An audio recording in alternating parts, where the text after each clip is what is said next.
Chetiri Olu of Owode ni Obafemi Owode local government. Oba Sowemimo Kolawole has warned the governor of the state, Prince Dakpo Abiodun, to be very cautious in his dealing with Oba Fatai Akamo Olu Itori in Ewekoro local government area of the state, describing him as a chameleon who derived joy in speaking with both sides of his mouth. Wọ́n ní gbogbo ẹnu ló mọ́ fi ń sọ̀rọ̀, wọ́n ló mọ́ ń fẹnu bá yàn jẹ́ ní gẹ́bẹ̀. Ọba Sowemimo urged Oba Akamo to admit error of the past as responsible citizen and change for good rather than resorting to cheap blackmail or condemning the immediate past Governor Amosun, under whose government he benefited immensely, much more than any other traditional ruler. The royal father stated this while speaking to some selected journalists at Ogun State Secretariat of Nigeria Union of Journalists, Ilewo, Abeokuta. Over the interview, Oba Akamo granted one of the Yoruba newspaper accusing former Governor Amosun of being evil and calling him unprintable names. Oba Sowemimo also tendered his apology for the open display of support of Governor Amosun backed governorship candidate of Allied People Movement, APM. Honorable Adekunle Akinlade during last election said it was an error for which he has taken responsibility. It was, however, never to be caught doing such thing again. The royal father explained that it was Oba Akamo that caused the misunderstanding between the billionaire industrialist Aliko Dangote and former Governor Amosun. He alleged that Akamo had told Dangote to continue with his building project because the governor had so approved it. But when Governor Amosun later heard about it, he ordered for the demolition of the project of the property for lack of approval. Oba Sowemimo accused the Olu Itori. Who is Oba Sowemimo? Is that the current Oba of is that Alake? I think that is Alake. Oba Sowemimo accused the Olutori, his wife, friend of greed and self-aggrandizement, explained that Dangote property were not even in Itori land, but Oluke and Jaguna community. But Olutori has always been claiming these communities to be his domain. Olutori of Itori. Hey, they yokurumbe. Despite the fact that the two, because you Olutori yield out. What any man buying be vampire ni. Only talking. The royal father said it is same thing Oba Akamo is doing now with the new government. He's saying it publicly that Dangote should come back. He will now go back to Dangote and say he has, and Oluke is not Itori. There is a Kabesi in Oluke. Akamo blocked that Kabesi not to be promoted. Then he's a political king. He did everything to ensure that Kabesi is not known, claiming the community that doesn't belong to you. Now you are blaming Amosun when you cause their problem. Into what last somebody community tí Dangote fẹ́ kọ́ tó fẹ́ gbalẹ̀ sí ní Abẹ́òkúta, wọ́n ní Olúké lónìí, wọ́n ní pé kì í ṣe territory olè Olútorí Jàgùdà tí wọ́n ní 419 pé kán lọ pààyàn kán lọ jóyàn mọ́lé. Asked if he was sorry for the past. Oba Sowemimo said, yes, 100%. I'm sorry, but what I'm telling you is that I have to be loyal to the administration of Ogun State. 100% loyalty. That is why Governor Gbenga Daniel taught us. And that is what we did. We should check this history. What I'm telling you now from the OGD regime. We followed him all the way to PPN. C'est le political king la wọ́n báyìí. APC àgbàtẹ́fẹ́ balẹ̀ ayé gẹ́mọ́ wa lọ́wọ́. Okay. Mi ò tí get fat nípa story Akamo. Ẹ bá ní evidence atrocity Akamo. Wọ́n ló lóògùn. Ó létíkẹ́. Wọ́n ló lóògùn. Ó ní gbogbo ẹ̀. Ẹ jọ̀ọ́.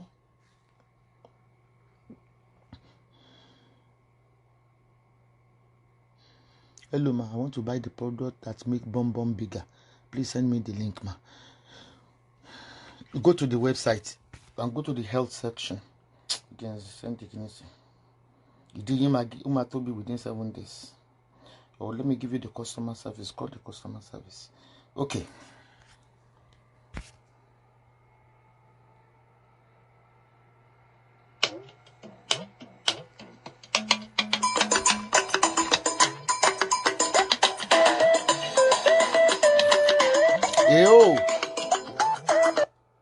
audio tẹ sẹ́ndì ilẹ̀ ti kẹ́ o gẹ́ngbé sí speaker ó fẹ́ kọjá rádaràdá o Ifẹ̀ audio Ifẹ̀ lẹ tún sẹ́ndì. Yorùbá, you have a long way to go.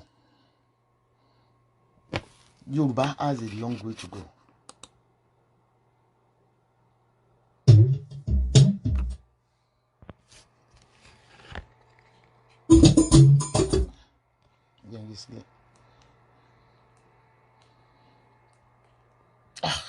Yorùbá èdè òyera o because gbogbo yín ṣe ti rí pé ẹ lórísun ẹ mọ̀ bí tẹ́ ti wá èdè òyera o Yorùbá ló ń ṣe túnà sí ara wọn. Okay. Ilé ìwé ní mama, this is a proof that ọwá ìkànnì tún gbé wáyé. Mama, this is a proof that ọwá Gabriel Aromonlaran has not worked to support the advancement of Igesha land. This is the video proof.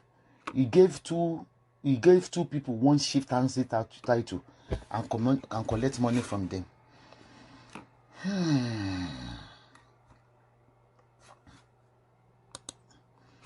Tí bàbá wa Àwùjalẹ̀ tán kọ ni wọ́n kọta Àwùjalẹ̀ náà ránṣẹ́ wọ́n tún kọta Àwùjalẹ̀ náà ránṣẹ́ kí lẹ tún ní bàbá Àwùjalẹ̀ ṣe gẹ̀ǹkà. Àwùjalẹ̀ Spitfire says eating of dead king heart is a lie. Òṣùgbó has no right in kingship installation. Ó dẹ̀ pé ọba Ìjẹ̀bú ti di born again. Torí nígbà kan náà wọ́n gbé àtúkù jáde tí wọ́n ní bàbá Ìjẹ̀bú ní wípé igbó múrúmọlẹ̀ tó ń sin ọba sí yẹn kán má sin òun síbẹ̀ or something like that. The Àwùjalẹ̀ of Ìjẹ̀bú land, Ọba Dr. Sikiru Adetona, recently marked his 86th birthday and 68th anniversary in the throne. 60. When he be me. In this rear and Kabesi, there are allegations in some quarters that you are behind a bill. Kabesi, there are allegations in some quarters that you are behind a bill before the Ogun State House of the Assembly, which is believed to be aim of tampering with tradition, custom as regard the installation and burial of Ọba in the state. Àyàmíjà bùrù pẹ̀lú sọ pé bàbá mi kówó jẹ bàbá mi ò kówó jẹ. Ibi ó ní bàbá Ìjẹ̀bú kábíyèsí o ẹ̀sọ́sà ọmọ alárẹ̀ wọ́n ní ẹ lọ tamper pẹ̀lú bill bí tí wọ́n tamper pẹ̀lú bill that is me code of conduct wípé nípa sísin ọba àti jíjẹ ọkàn ọba.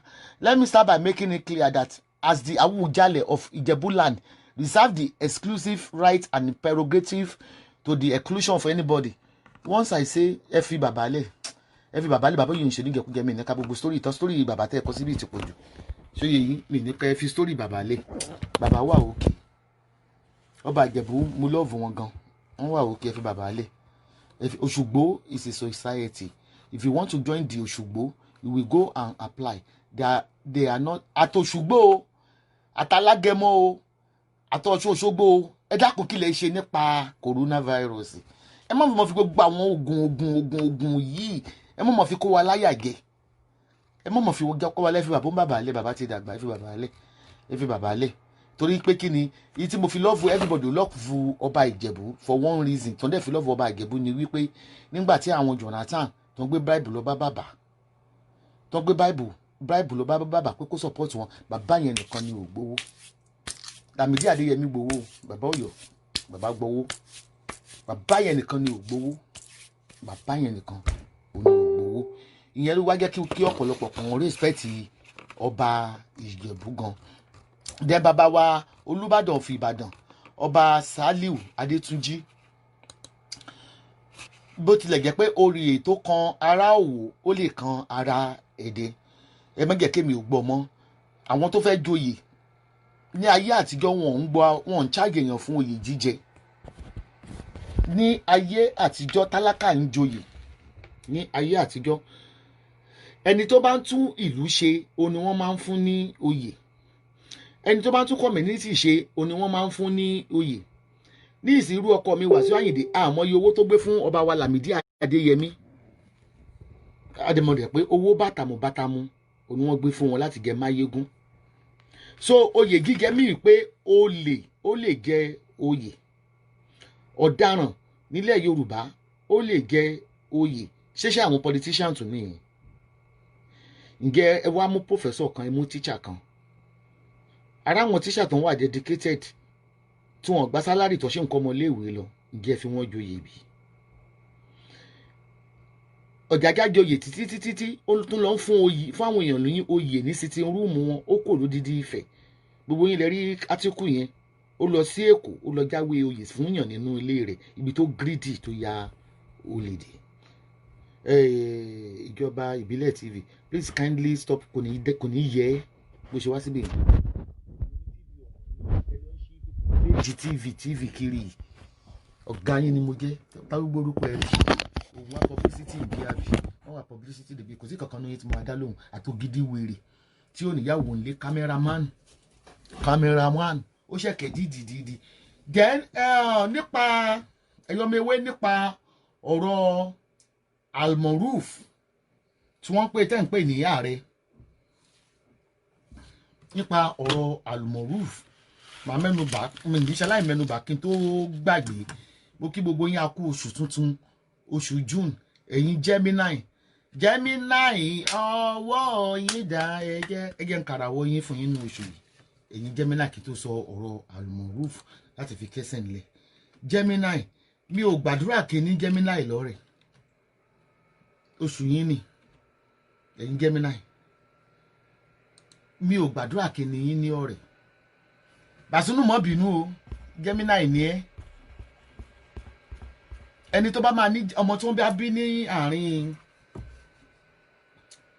Gemini, mo ní lọ́mọ, mo ní wọn lọ́mọ, mo bí inú òbò mi, mo bí Gemini ní ọmọ.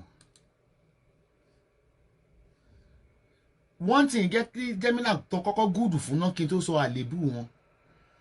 Dàtí mi pẹ̀yìn ọmọ tó bí ní láti May 21. Ẹ̀yin ọmọ nísìnyí every month tí ẹ bá bọ́ sínú ìsámọ̀ ka ìràwọ̀ yín, torí ọ̀pọ̀lọpọ̀ àwọn kankan wà tó máa ń ṣẹlẹ̀ nínú ìgbésí ayé ẹ̀dá tí ẹ mọ̀ pé bí a ṣe bí yín ni àkọsẹ̀jáyé yín ni.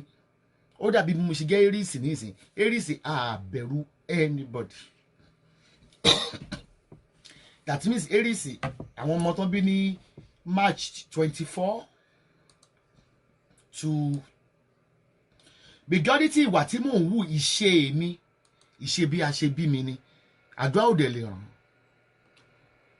But meanwhile ìyá mi ń súré kiri kékeré pé ibo mo ti rọ́mọ yìí o, ibo mo ti rọ́mọ yìí o, ṣé ṣùlù fún mi lọ́mọ yìí o, tí ń gbọ́ràn o, láì mọ̀ wípé trait wa ni. That mean pé àwọn tí wọ́n bí láàrin àwọn March bí gbogbo wa mi tí mò ń wù pátápátá sign bí a ṣe bí mi ni. Ẹ̀yin ọmọ tí torí màá kọ́kọ́ fi tèmi ṣe example fún ẹ̀yin tí n tó ka ti Gemini. That means àwọn tó bí láàrin March 21 sí April 19. Èyí tó bá yọjọ nínú yín tó bí ẹ láàrin March 21 sí April 19 tó bá ya ojo, ìyá rẹ̀ ò mọ déètì tó bí ni. Aries are so bold. Torí pé kí ni ìgbà tí Ọlọ́run máa dá ọ̀run àti ayé, àwa Aries ló kọ́kọ́ dá. Leadership ni wá. Leadership role la máa holds. Lucky number wa tabade fẹ́ lottery is number 1 18 and number 1 8 17. That's mean pé tẹ́ bá fẹ́ ṣe anything date sí da ke ṣe ní date 1 date 8 or date 17. Then iná ni wọ́n fi bí wa. Lè ṣe wa ta máa ń bínú gan. Iná lè jó odidi ilé kó mi tó pa. Iná ni wá. We are created by fire. Bí ẹ̀yin ló ń jẹ́ kí n máa mú sìgá torí iná ni mí. Màlẹ́kà tó ń bá mi ṣiṣẹ́ gan tí mo rí gan, iná ni. Built by fire. Èyí tí ó bá dé ẹ̀fẹ́ wa gbọ́dọ̀ jẹ́ Libra àbí Leo. Àwọn tó lè tolerate wa nìyẹn. So we like bí mo get this one, we are courageous. A máa ń wà courageous. A wà determined. Tí n bá determined pé mo máa ṣe iṣẹ́ èèyàn bí mo ṣe ṣiṣẹ́ ọ̀gàgà kò sẹ́ni tó lè change mind mi. That is Aries people for you. We are confident. We are enthusiastic. optimistic, we are honest. Aries ò kí ń parọ́. Aries tó bá ń parọ́ ló sì jẹ́ pé Aries tí mi ò ṣe ní ọ̀rẹ́ ni wípé mo ní orí ọ̀rẹ́ gan mi ò ní ọ̀rẹ́ torí òtítọ́ kọ rò tó bá ṣe nǹkan mà níwáyé tó fi ṣe bẹ́ẹ̀ ó dẹ̀ lè má láìkẹ́ ó lè ní mú bẹ́ẹ̀ mò ń jẹ́ lọ́sẹ̀ ni we are so honest kí ń parọ́ ilẹ̀ ṣe máa rí ṣáàtì pé mi ò ń parọ́ we are passionate adẹ̀ láàánú sex life wa gan gẹ́gẹ́ bí wọ́n ṣe compare Aries are good nínú sex ju oṣù yòókù lọ kò sẹ́ni tí a dó báyìí tó lè fi wá sílẹ̀ kò sí ọkùnrin tá a fẹ́ báyìí tí ẹ bá divorce wọn lé níyàwó mi ọkọ méjì mo bímọ fún àkọ́kọ́ sì ń bẹ̀bẹ̀ ìkejì sì ṣe mú ológun fún mi ní ìṣe mọ́mọ́ wọlé mo bá lawọ́ mo fomi mi lò fi yìí so fierce lion ni wá a dẹ̀ máa ń gbẹ̀san a máa ń gbẹ̀san o lè jẹ́ lọ kó ẹ worú bí mo ṣe fẹ́ sọ̀rọ̀ àlùmọ̀ rúfù ní ìsìn tó bá ṣe wà lẹ́sẹ̀kẹsẹ̀ báyìí a lè má sọ̀rọ̀ fúnṣù kan bò tó jìyà yẹn padà we are spiteful so yẹn that is us just like tí ọ̀gàgà ti ṣe fún mi láti bí 2 years ago tó ń rán wọn níṣẹ́ sí mi ó ń jìyà rẹ̀ ní ìsìn so ó jẹ́ kí n bìfẹ́ ka ti Aries lọ títí tí Aries pọ̀ jẹ́ kí n padà sáwọn ọmọ tí wọ́n bí ní oṣù yìí that is May láti May 21 tó bí ẹni láàrin May 21 sí June 20 mo fẹ́ kó mọ̀ pé ìwà ẹ̀dá ni ó dàbí pé kán ní pọ́n lọ ṣoògùn sí mi ní ìsìn wípé ó ti lè bínú jù kò lè ṣiṣẹ́ torí bí a ṣe dá mi ni àárín yòdì mi máa sọ pé Aries wa à ń dáríjì àdẹ̀kì tún dáríjì tábà máa dáríjì ẹ̀ sórí pain tó mú wa go through yẹn a máa fi abárẹ́ yẹn a máa make sure pa fi gún ẹ kó tó tán nínú wa nítorí ṣe yẹn a máa ṣe fún ẹ padà kó tó tán nínú wa ó ṣe sọ pé àwa vengeful ok ẹyọ ọmọ oṣù yìí atẹ́gùn ní spirit yín here ní atẹ́gùn ní ló fi jẹ́ pé tẹ́ bá ń ṣe àdúrà ẹyọ ọmọ May 21 sí June 20 atẹ́gùn bẹ́ẹ̀ mi bá gbàdúrà iná mo ṣe máa sọ pé iná ó gbọ́dọ̀ jó gbogbo ẹni tó bá fẹ́ súnmọ́ mi tó jẹ́ ọ̀tá mi iná á jó wọn nínú ara á jó wọn nínú ẹ̀mí but atẹ́gùn lẹ́yìn ló ṣe jẹ́ pé tẹ́ bá fẹ́ gbàdúrà atẹ́gùn ni wọ́n fi ń ṣe àbìlù fún yàn tó máa fẹ́ rán àṣàṣì sí ẹ̀dá ta ló ń pè láti London why are you calling me. Oh, sorry, man. tó máa fẹ́ rán àbìlù síyàn atẹ́gùn ni tó máa fẹ́ pe iṣẹ́ burúkú síyàn atẹ́gùn ni the same thing tó pé àwa bí yín láàrin May 21 sí June 20 yẹn atẹ́gùn yẹn náà lẹ́ni náà máa fi gbàdúrà atẹ́gùn ló ń gbé ire pàdé èèyàn ẹni tó pè yẹn kó tẹ̀sí orúkọ ìbìkan tó kọ́ yẹn wà stọ̀ ni mo bí ẹni tó mọ̀ mí ni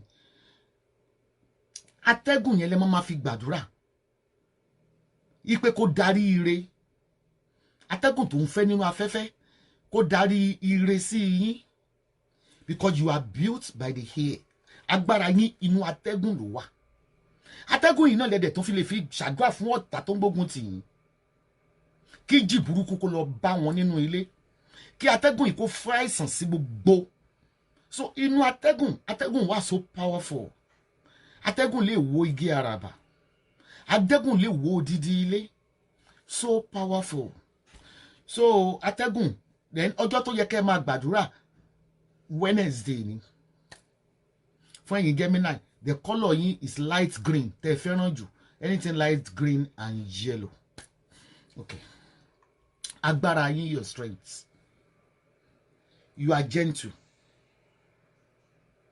Gemini are gentle they are very calm they are affectionate ìdí mo sọ pé mi fẹ́ ní rí wọn ní ọ̀rẹ́ ni wípé wọ́n máa ń fara nùyàn bí olóńgbò ibi dẹ̀ ní mi rí lè mọ I love you so Gemini àninira lára ni wọ́n they are so affectionate they need pampering they love people to love them the way they love them wọ́n máa fẹ́ kéèyàn reciprocate love padà fún wọn and they are so curious one thing I hate about them I have them as a daughter they are so curious wọ́n fẹ́ mọ ohun tó ń dún nínú rédíò. They are so inquisitive. Hey, báwo ló dé ṣe ṣe kíní kan. They are so curious. Wọ́n dẹ̀ wà adaptable to any condition. Bí oòrùn bá mú, they are adaptable. Bó tútù bá mú, they are adaptable. They have the ability to learn quick. Orí wọn ò slow, ọpọlọ wọn ò slow. And they love to exchange ideas. And one thing about them, wọ́n máa ń jiyàn. Wọ́n are controversial. Just like bí mo ṣe wọ peach colour yìí. Tí o bá sọ fún Gemini pé peach colour mo wọ̀, tó bá sọ pé blue ni, tó o bá sọ pé o ti gbọ́, ṣé tó wá tún jí láàárọ̀ wọn padà sórí ẹ̀ pé àní tí mo sọ láàrin yẹn blue ni. That is Gemini for you. They don't accept a challenge. Tí wọ́n bá fún ọkùnrin ní oúnjẹ tó sáfù ọkùnrin, wọ́n mọ ọkùnrin tọ́jú gan. Wọ́n dẹ̀ wà demanding. Wọ́n mọ̀ bó ṣe ń bèrè owó lọ́wọ́ èèyàn. Wọ́n ní self pride yẹn. That is Gemini for you. Ẹ̀yin ọmọ tẹ́ ń ṣe bá dé lóṣù, ẹ kú oríire tí yín bá yín. Ẹ ṣe ọ̀pọ̀lọpọ̀ ọdún láyé. They are so inquisitive. Then one thing I hate to them, they are extremely neat. I hate that.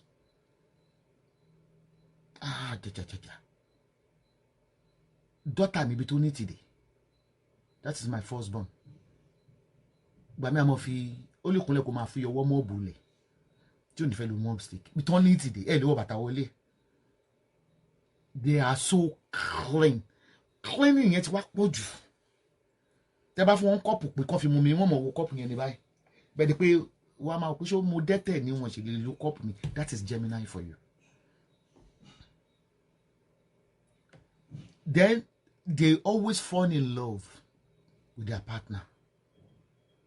But fall in love wọn náà ìnira tún ni. They so fall in love. Because ọkùnrin yẹn tó ń bá lọ ṣọ báyìí. Kì í ṣe pé wà kàn dé ọkùnrin Nàìjíríà wọ́n bẹ̀ lọ ṣọ wọ́n bẹ̀ hangi ẹ̀ ó kàn gbé wọ̀. Gemini á sọ pé can't you say thank you? O gbọ́dọ̀ sọ mọ́ pé aṣọ yẹn ní gators o. Bó o bá appreciate ẹ̀. Gemini doesn't like it. Tó máa gbé oúnjẹ fún ẹ. O gbọ́dọ̀ sọ pé oúnjẹ yẹn dùn. Because wọ́n ní ẹ lára. But tó máa rí eṣinṣin lára ọkùnrin, wọ́n á gbọ̀n dànù. Wọ́n ò dẹ̀ ń tọrọ owó. They are not demanding. Wọ́n ò dẹ̀ flirt. Wọ́n kàn máa sọ pé Gemini flirt. Gemini ò flirt. Gemini wọn ò flirt. Wọ́n dẹ̀ lórí ọ̀rẹ́ gan. But wọ́n ní ẹran ìlara gan. Gemini ó ní ẹran ìlara gan.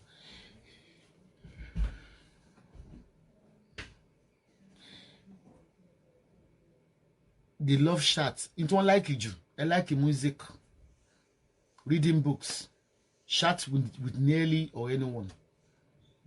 And you like trips, travel, short trips around the town. Into what you dislike, Gemini, you dislike being alone, being confined, repetition, which is sorry earlier. N bá wọn kó máa repeat ọ̀rọ̀ mú pa ṣe bẹ́ẹ̀ ti sọ fún mi lẹ́ẹ̀kan bí mo ti gbọ́ wọn ò láìké yẹn máa repeat ọ̀rọ̀ fún wọn. Wọ́n wà expressive. That is why Gemini represent two different personalities. Oríṣiríṣi lọ́kọ̀wọ́ wọn ẹ rí i pé logo wọn èèyàn méjì ni. They represent two personalities and in one and you will never be sure which one you will face. They are sociable, communicative, and they are ready for fun, with a tendency to suddenly get serious, thoughtful, and restless. They are fascinated with words, extremely curious. So they are very, very good. But ebi àti Gemini mi a máa ń jà ni. Torí Gemini, wọ́n wá bọ̀ sí. Wọ́n wá bọ̀ sí. Ẹ lè mọ̀ pé Aries dẹ̀ ni àwa wá bọ̀ sí à. Àwa náà wá bọ̀ sí à. So twins ni logo wọn. The caring twins. So happy birthday to all Gemini in the house. Any lucky man with Gemini or lucky wife, you are so lucky. we have enigmatic egima yẹn náà ni. You are unpredictable. You are o lè rí Gemini ní kó wà temperamental for no reason. They are because two face because you have two personalities, so you are unpredictable. But they are very good when they will manage. Gan. The Gemini, they are inquisitive. Yes, but it's all no. Only be pé kí ló wà no radio. They are so inquisitive. Wọ́n wà curious kan. So they will be faithful and determined to always treasure their heart. They are so faithful. Bí wọ́n ṣe lórí pé kọkùnrin pé kan yí wọ́n fún wọn lówó àbí nǹkan kan báyìí àbí kan tọrọ owó yẹn, they are always faithful. So you are lucky to have them. Then let me continue on Al-Maruf. We all know who Al-Maruf Are is, and we know the wife Ajoke. But this thing I want to say, I don't listen to audio. And don't feel audio left for me. I don't listen to audio. Don't send me audio on my WhatsApp. I don't have time for fuckery. My audio city. No, I don't do. If you can't type, go to the customer service. Don't forget to visit our website at www.esabodspiritualhub.com. We tell you we have varieties there. Unless you don't see what you are looking for. What temperamental? One man snap. What temperamental? What temperamental? They like disappointment because someone fail like I'm saying, you all know Alaja Ajoke. She's not a blogger. She's a very nice lady. There are two personalities, like Oko is opposite the other side, the wife is there. But still now, along with the Dali Waru, they've been together for long. But one thing I want to correct about the Ewe Nation, I remember when Kola Adenuga was pissing off with what being said by Al-Maruf. He has every right to be angry. There's something we call PTSD. Like now, what he did on the day he had a show for me where people were calling me and rain curses on me and my children, which he tolerated because he's a hater in disguise. You can hear when he said he sponsor Awikoko, campaign Awikoko. And since he has turned himself to a blogger, anybody can treat or fuck his ass. Anybody, anything on Facebook, on public domain, can be treated without any attribution to the wife.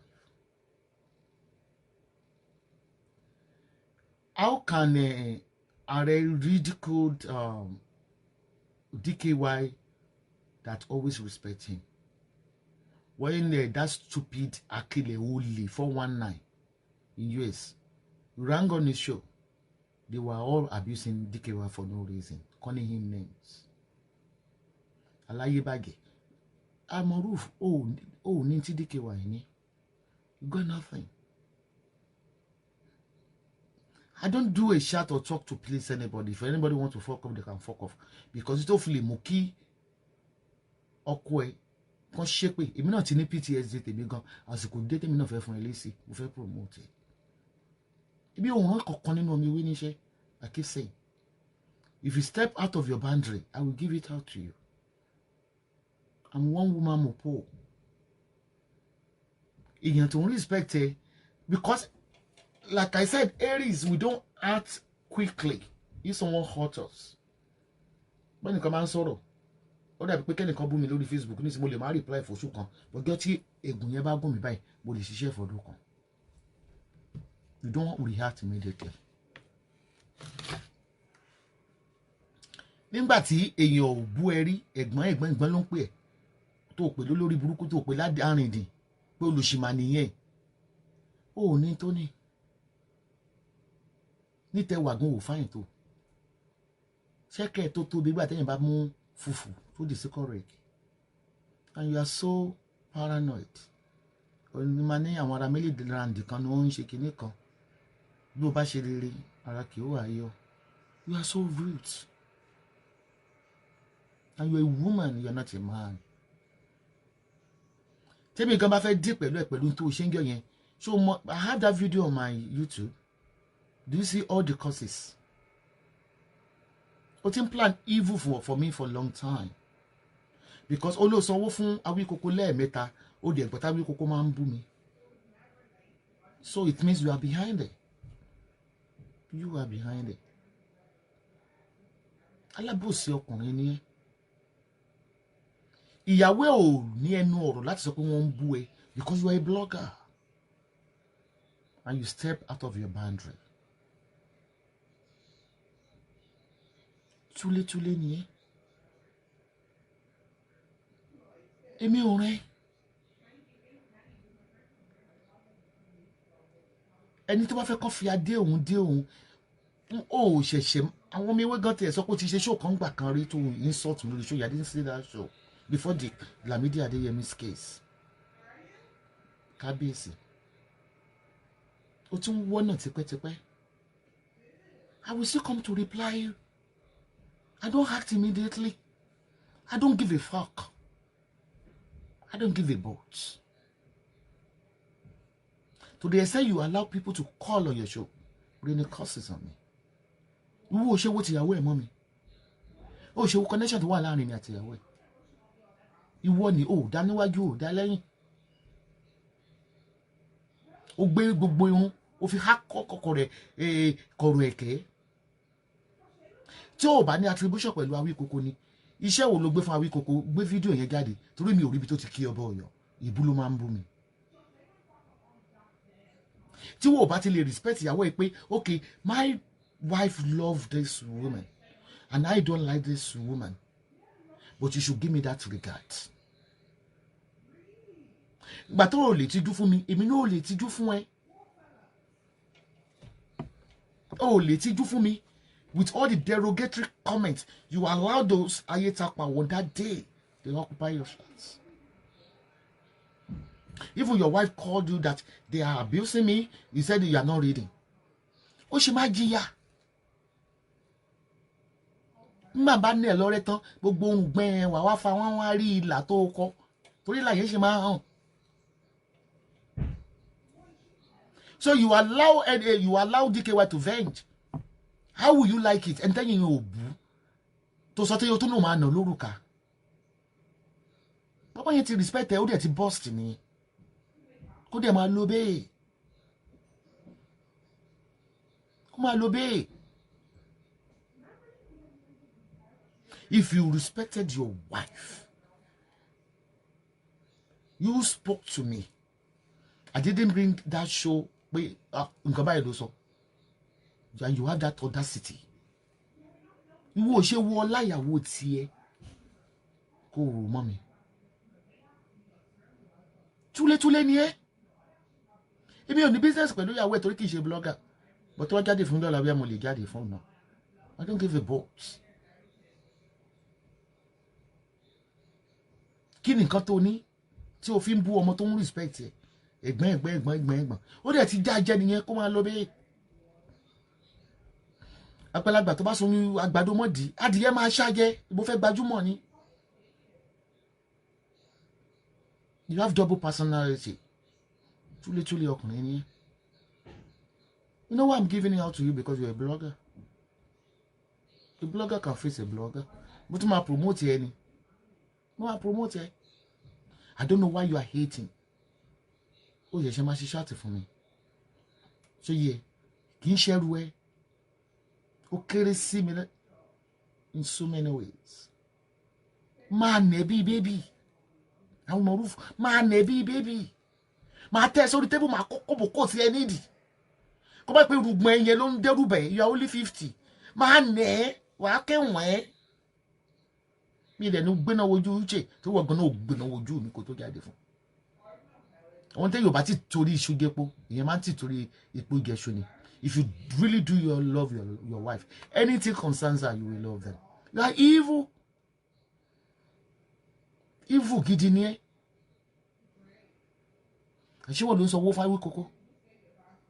What can my jabbo?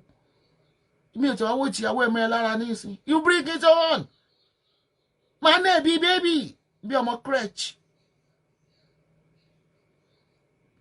wáyé pé gbogbo àwọn tó ń bú mi ò fún wọn lésì torí mo tó wọn ò lè progress ìfẹ́ fún wọn publicity mo fẹ́ fún wọn publicity jẹ́ kájọ mẹ́kẹ́ ẹ̀gà ìyẹn á jẹ́ bí orí kó tẹ̀ kó dúpẹ́ lọ́wọ́ mi pé mo fẹ́ promote ẹ̀.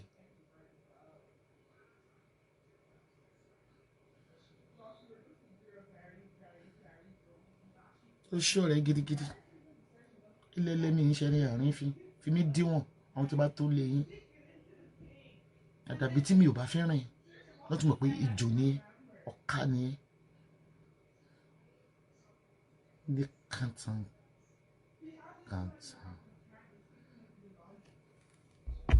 ó ti já DKY gẹ nìyẹn ó ní PTSD ní flashback ní tó ṣe ó máa nẹ̀bí mọ́là ni. You gossip a lot.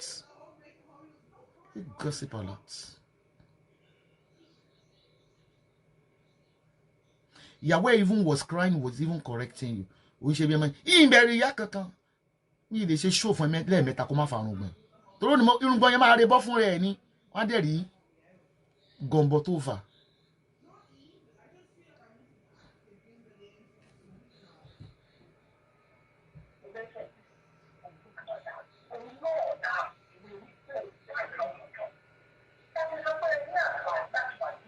Ṣé ara yín yá?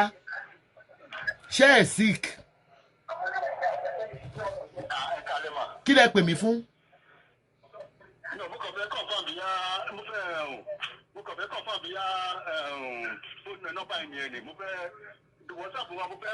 Mo máa block yín. Ṣé wọ́n àwọn ṣọ́ọ̀bù ṣe Sunday? Why are you calling me on Sunday? Why are you calling me at 2? Ẹ já dànù man. Láti Georgia, já dànù. Who the hell you think you are from America to be calling the Iron Lady at this time on Sunday? Jadano.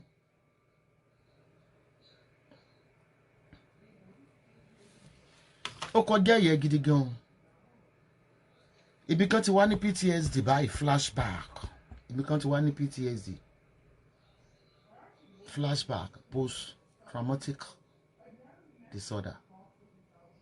Ìyàwó àtúmọ̀ correct ẹ̀ ó tún máa ṣe bí alára máa gbé ẹ sáré wà máa ká ló lò torí kògbòkògbò ní mi rò pé 9 months premature ni ẹ́ ìdí ẹ̀ tó wù yẹn ara ọkùnrin oníkèbè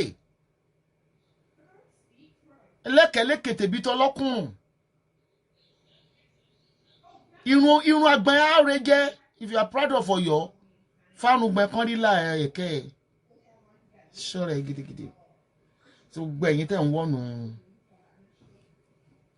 bí ìwó torí àlàjá kankan don't piss me off here tó bá wo àlàjá kó náà lọ́jọ́ yẹn kò dé speaker wọn tó mi gbé sáré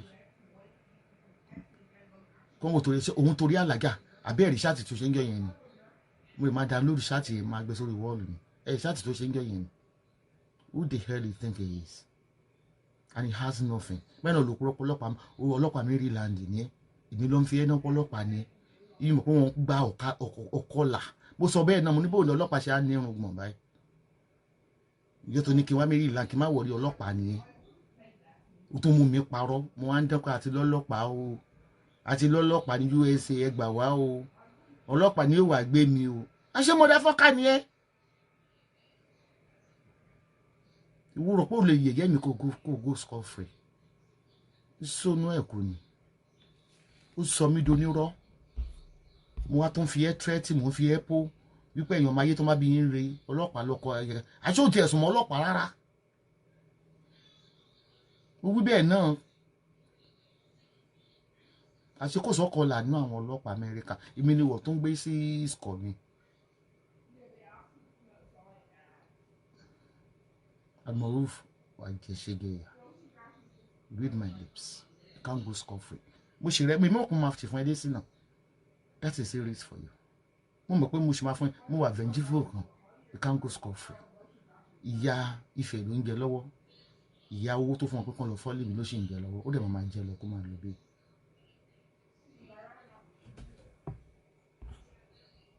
Lore Martins, Mama Arumọ fún Rufus ọkọ.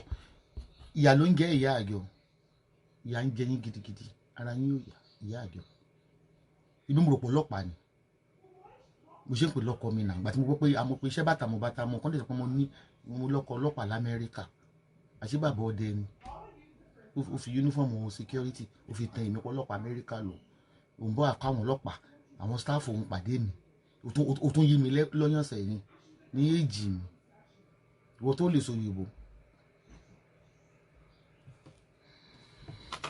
kí n tó bá ti lè wú ẹ tí wọn náà fi wo iyì ìyàwó ẹ mú mi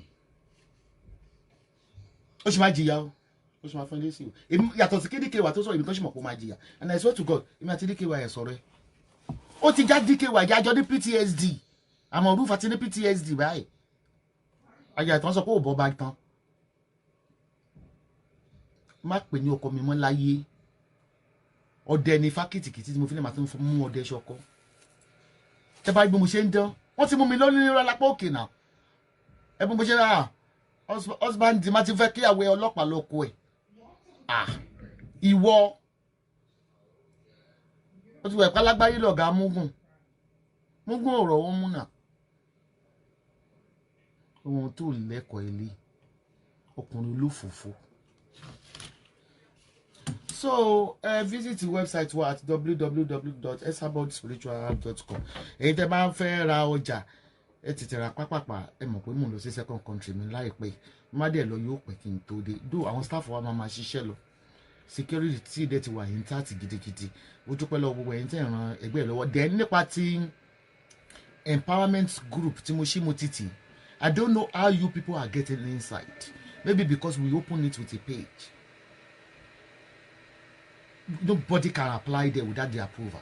Ẹni pé mo ti delete gbogbo yín. Mo wá wò pé bá má tún ti delete yẹn tó wọ bẹ̀. Not for Dick and Harry. Not for new members. We are not financing new members. We are not empowering new members. Because number one, tí mo wá pè ilé yín. Don't join me. You have to wait for your own turn. And before you can apply, before you can be financed, I will check your wall. How long have you been sharing my products? I'm not talking of the shots. I sell houses and I sell herbal roots. You cannot join because I'm using my own money to finance the group. And at the same time, everything is life. In life is vice versa. You do me, I do you. Maneuvers. I should group that group and you know me back. How can that be possible? I'm a very straight woman. I don't look for new members. I don't look for lovers. Don't like me and stop sending me messages on the messenger, Facebook, that you like me. I will block you. Don't fucking like me. I don't need your likeness. Go and like your mother. Fucking leave me alone. I know my lovers. Just like I'm on my way with two or three of them with fake profiles. They were in that group. I left them because I know their name. They do comments. Though I don't know them personally. They do comment. Kila you know members wa shembe. Shara yin ya. Àbí mo da wọ́n olóṣèlú tó ń fowó máa tàn yín ni. Èmi ò ń tàn yàn. Mi ò ràn yín.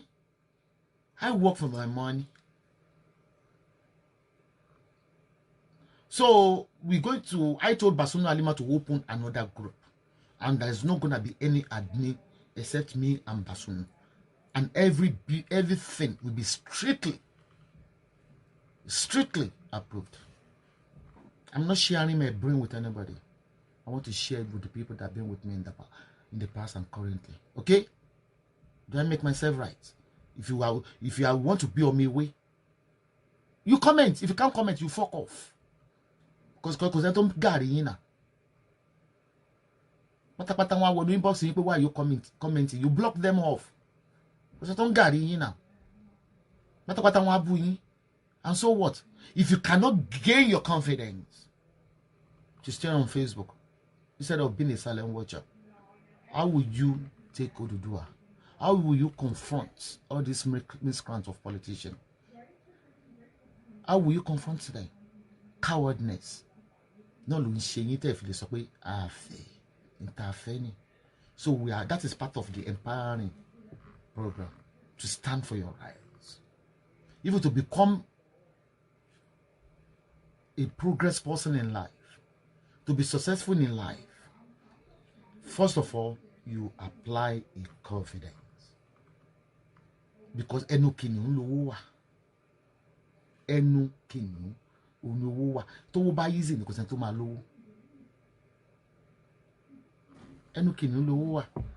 Iṣẹ́ tó bá easy ò kì í sọ̀yàn dolóríire. Ẹnu kìnìún ló máa sọ pé ẹnu kìnìún lówó ló wà. With your sweat.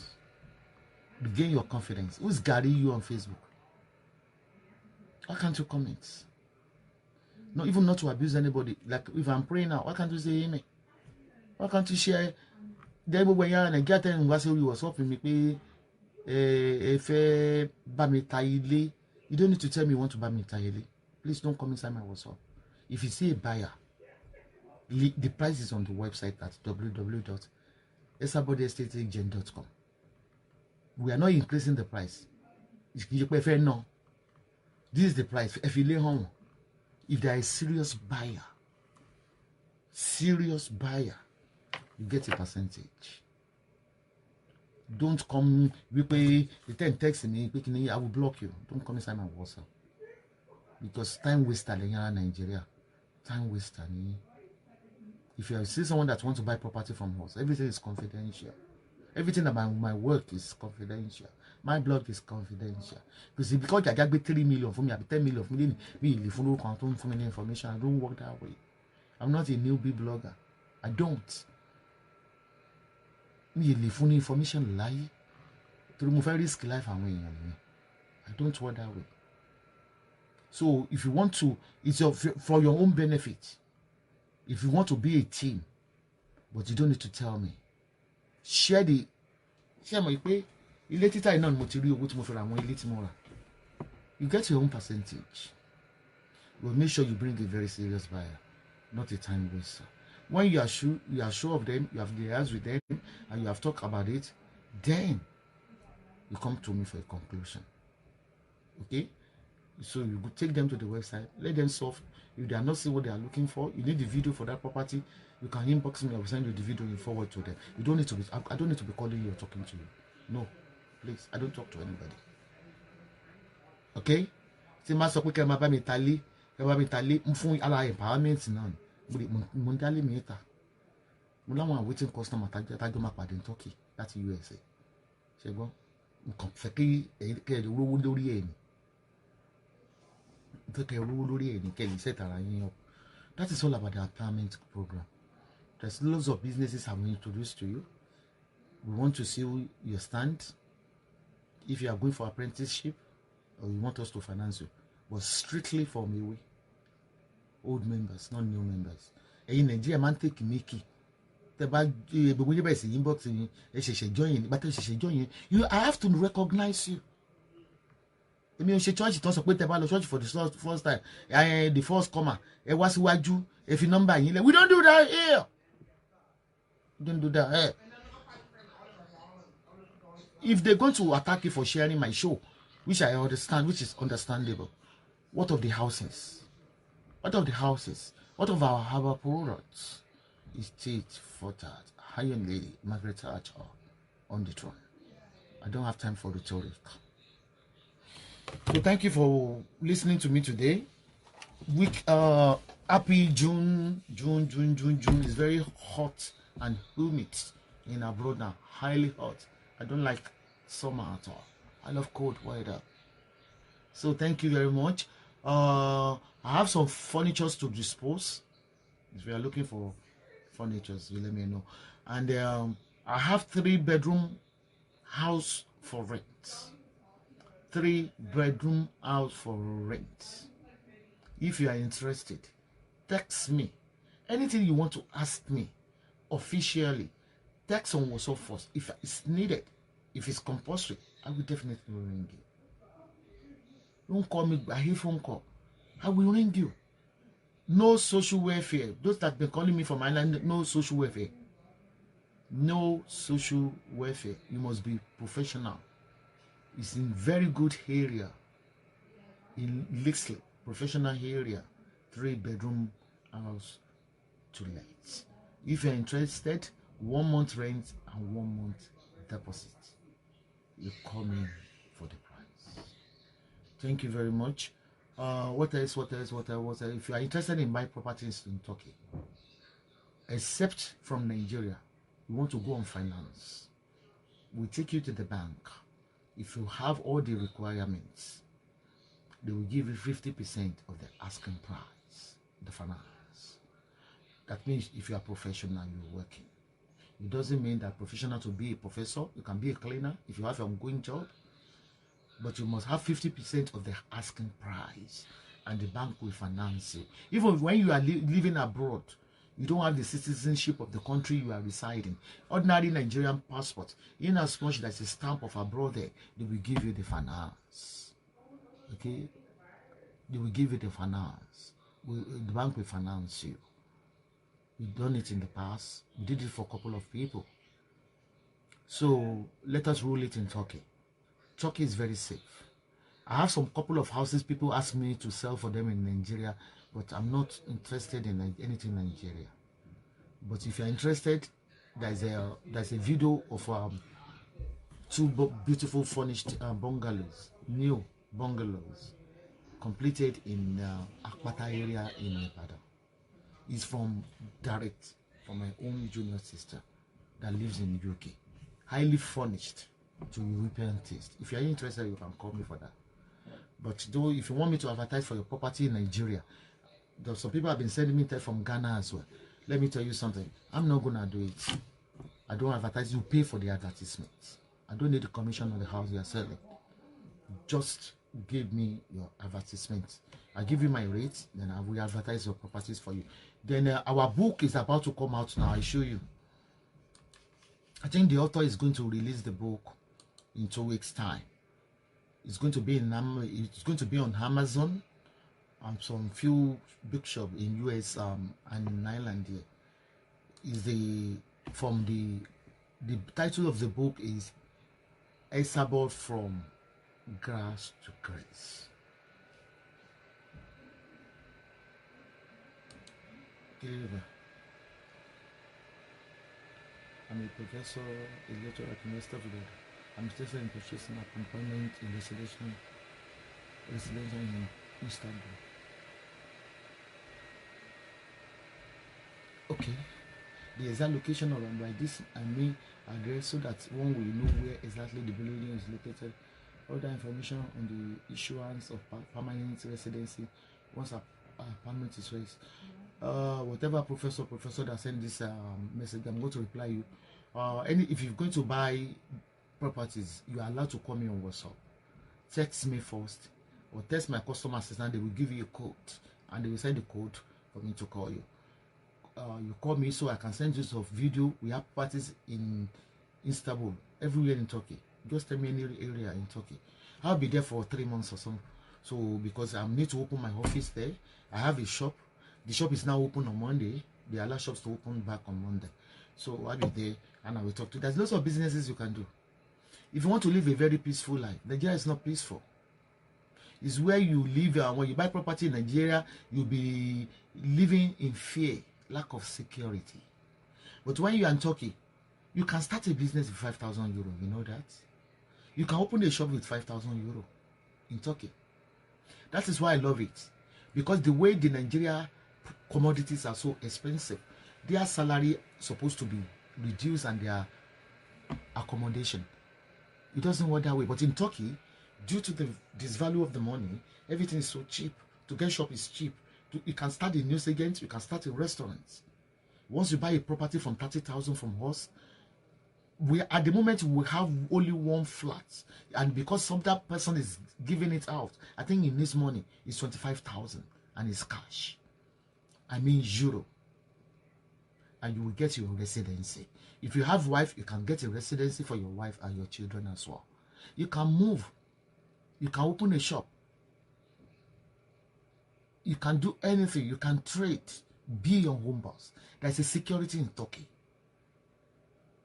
And there's no failure of electricity or water. Wherever you live and comfortable is your life, is your country. I love Turkey. I have properties in Turkey. because Nigeria is no go area. Life is not safe. Even with the family. How can you have children in abroad and you are buying property in Nigeria? These children, like my children now, I will tell them to go and live in Agege. If they understand what is going on, you want them to kill them for me, to be killed by them. So Turkey, you will see when I get there, I will show you some areas. Or you go into the previous videos, you will see my office there. You will see where I show some properties. Buy your property, and again, you can become a millionaire with that 30,000 one-bedroom flat. After 6 months, you can put it on the market. You will sell it for 40,000. It appreciates quickly because it's a tourist area. It appreciates a lot. Like the first building I bought there for 100,000, I sold it for 120. You can sell it, then you buy bigger one. You go for 2. From there, you are moving. You are becoming an estate agent yourself. Let be good. Don't do what I won't do. Visit our website, and then tinabod.com,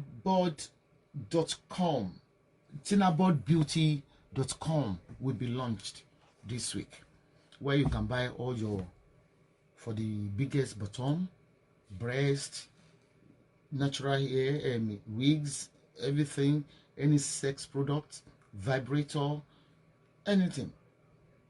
We will launch it, and don't forget to visit bnf.com. Love everybody and take good care of yourself. May God bless you. God will continue to bless you, and you will continue to prosper. Once you listen, I have so many brain with businesses. I can lead it to where you will get rich. Not by robbing, not by scamming. You will be comfortable in life. No power of evil shall overcome you. You will live from great to greatness. So the book is coming out. Instead, I will show you, because I'm supposed to sign the consent letter, send to me the agreement letter, and I would like everybody to buy the books. I will put it on the website as well. I don't know how much the publisher is going to sell it. Yeah, I got it. This is the book contracts.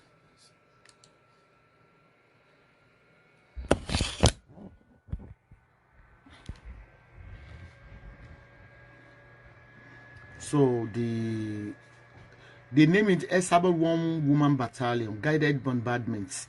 But I'm trying to tell them to change the topic, or maybe the topic is good. This is the agreement, and they have their ISDN number to be sold inside any bookshop. So there is a Franklin International Publishing Company in America. So when I have to sign this agreement and send it so that the book can come out.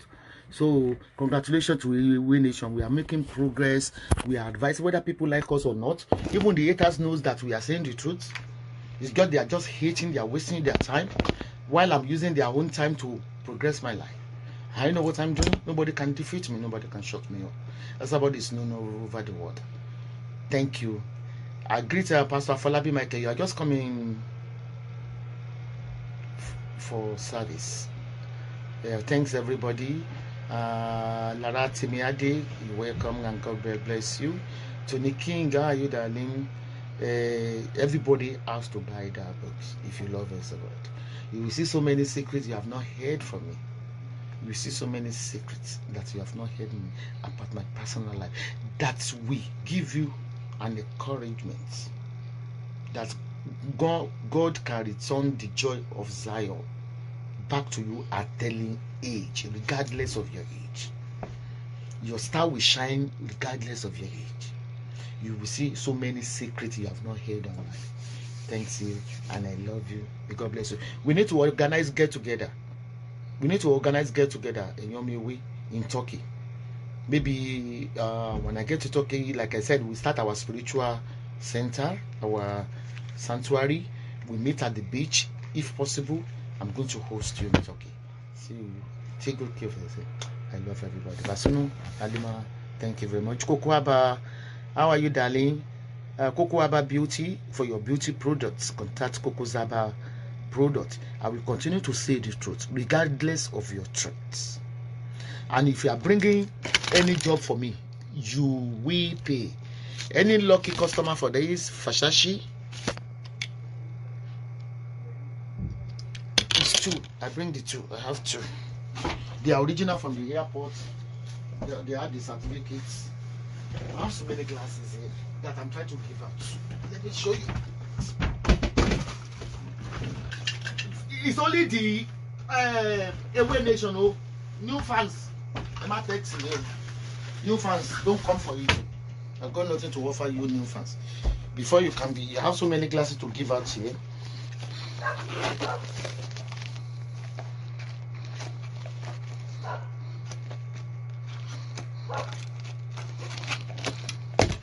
If you are interested in this Gucci,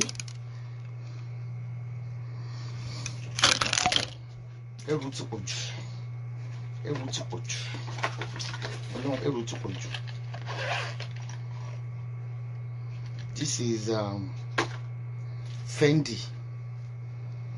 This is Fendi. I bet when you come on reading glasses when you go only need 20. Or maybe when you can go text me. This is Christian Dior. You send your address on WhatsApp. This is Christian Dior. Kinche new member. This is another Versace Timonso. This is the second one. Versace. This is the logo one. So I have, let me count how many names. First come, first serve, and I will make sure I post it with the goods on Monday. There's a public holiday tomorrow. So I think there's a public holiday tomorrow. New member, if I don't know your name, silent watcher. Even buyers. Today am I ẹ̀yin tẹ́ máa rajà ẹ máa ní ìrajà lọ́wọ́ mi no àwọn ewé tó ń comment lórí Facebook ni kì í ṣe ẹ̀yin buyers mo pè. Then I have this.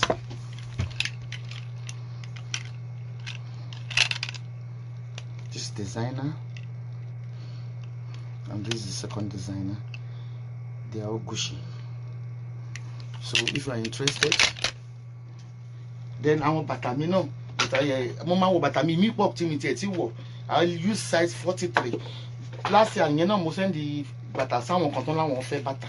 So you never fe screenshot yes me. Screenshot yes me. Because I'm free for bishi leg glasses is too good.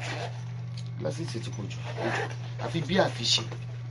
And I have this one. I have 2 of these. I have 2 of these. On me when you can't comment in you, biasy. Ẹ má sọ pé ìrajà lọ́wọ́ mi kí n fún yín o. Ọ̀tọ̀ láyé bias o. Ẹ jọ̀ọ́ nítorí Ọlọ́run. Ẹ mọ̀ pé ẹ̀yin bias tẹ ẹ̀yin repeat customer ìgbà mi máa ń fi nǹkan kan sí fún yín máa wá sọ́dọ̀ àwọn tó ń comment ni. Ọ̀rọ̀ bias kọ́ lélẹ̀, and it's not meant for silent watchers. No silent watcher. No silent watcher. You know the design is here. So all these glasses are going.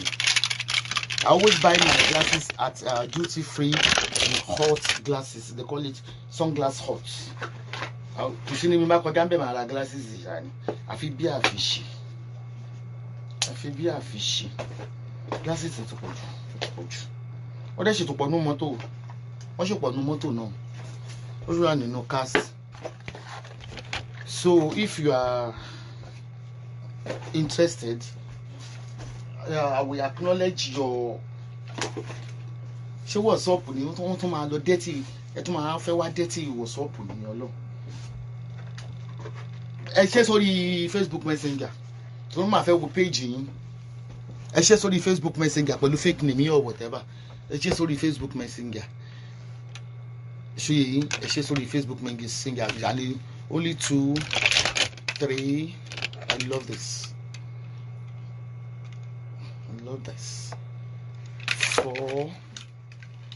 So next time I show àwọn aṣọ àti àwọn bàtà ẹrù ti pọ̀ jù. Ẹ rí pé aṣọ kan ti fa wardrobe ya. Tó má ti bá mi this Keka Valley on Mando, this is Versace one. These are the Versace one. And this is a Versace one as well. Versace one. 2, 3, 4, 5, 6, 7, 8, 9, 10. You know I don't wear fake things. I don't do any fake things. So again, can what's up, you know? Can I'm a lucky person.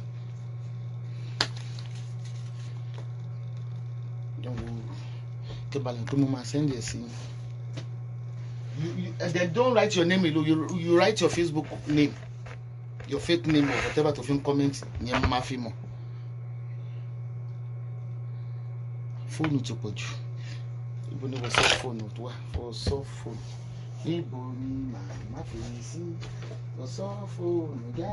Anyway, I will check after this show. I will check that after this show. Phone to put you. Níbo ni màmá fi sí? Òṣọ́ọ̀pù jáde, òṣọ́ọ̀pù ṣònílé, òṣọ́ọ̀pù jáde, níbo ni màmá fi sí? Mi mo ṣàti jábọ́ ṣáfìlì kan. Anyway, happy Sunday to you all. Happy Monday. We are Monday now. See you soon. And just text and you tell me your Facebook name. But instead of you, that is why you have to go on Facebook Messenger, because I will click on Facebook Messenger to see your activities. Don't come on WhatsApp, please. I want to be WhatsApp alone. Torí my agent ma type orúkọ yẹn no, I can't click it. So one be pe le bá fẹ́ ẹ crop ile tẹ́ bá fẹ́ ile. Tẹ́ bá fẹ́ ile ẹ crop ẹ. This is Gucci. Tẹ́ pe le fẹ́ ẹ crop ẹ ṣe number 1 ẹ crop ẹ tẹ́ bá fẹ́. This is Gucci. This is Christian Dior.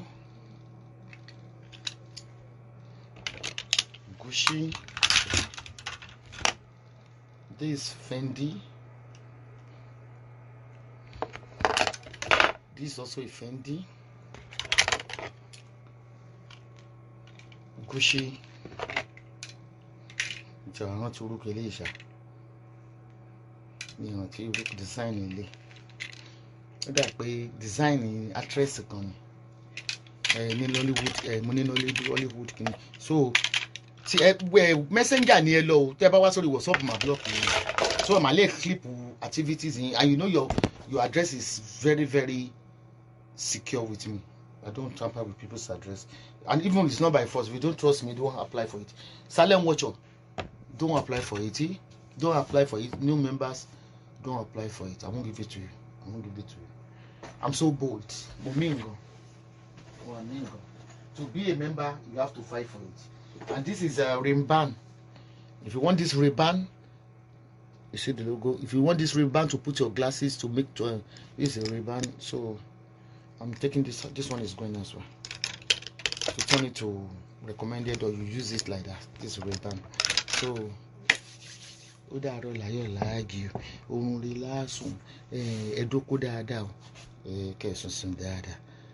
hope you have all gotten your product from your jewelry from Esabod.